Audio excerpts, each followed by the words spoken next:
Our wisdom flows so sweet. Taste and see. Transmit. Initiate New England signal. Receive.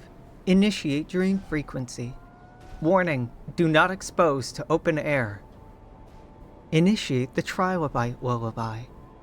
Witness the Blue Ridge Mine. An echo. An echo.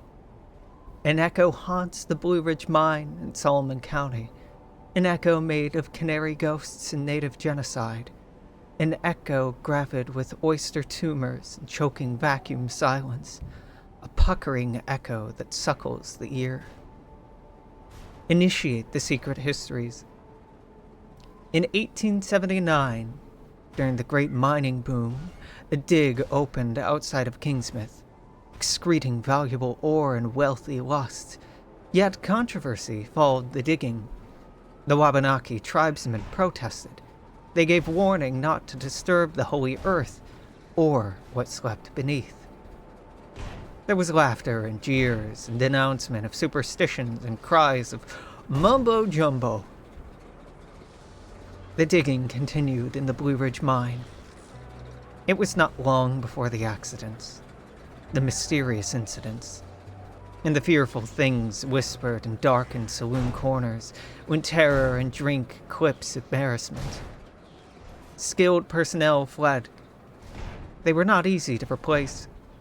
In the face of unknowable dread, local voices harmonized with the natives. They sang the same tune. In 1881, the mine closed down. Time passes. Echoes fade. In 1971, a new company bought the mine and commenced extracting ore. The drills kissed more deeply into the hills than ever before. The shadows blushed.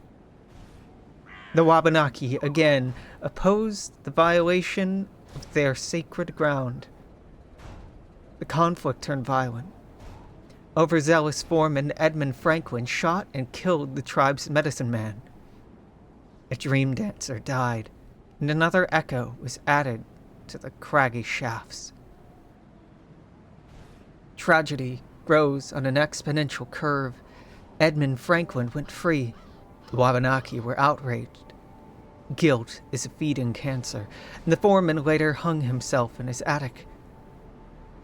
Mutilated bodies of miners were found at the Blue Ridge Mine. Again, it shut down. The echoes.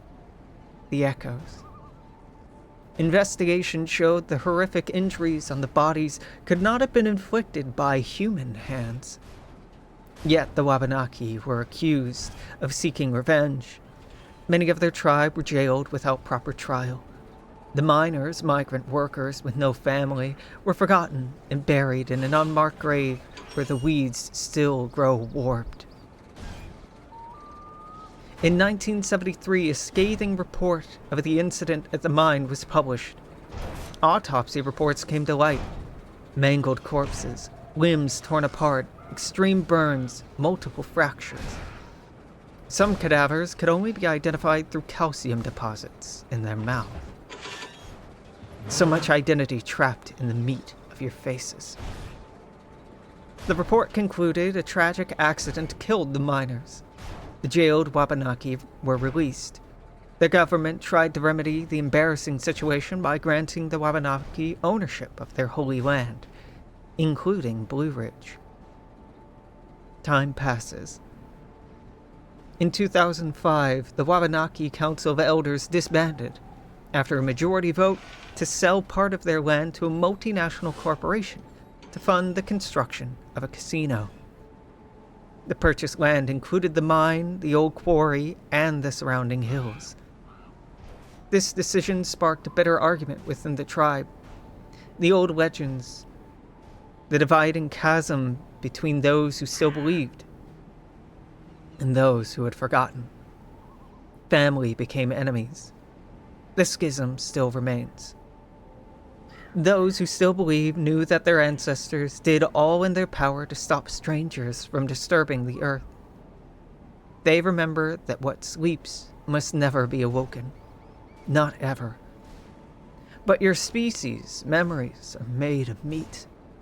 So few recall old stories. Who will perpetuate the endless lullaby?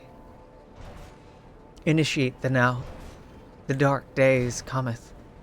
A fog recently arrived in Kingsmouth, and strangers come in the murk. Some interested in the closed-down mine and nearby quarry. Some come to study.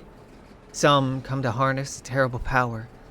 And a few come knowing the sleeper must never awaken. And what of the echoes? What past horrors do they enunciate? Oh, sweetling, your mind moves so linearly. In the half-light, the alien gravity of the filth, echoes move backwards. You hear the future coming, and it won't be the future for long.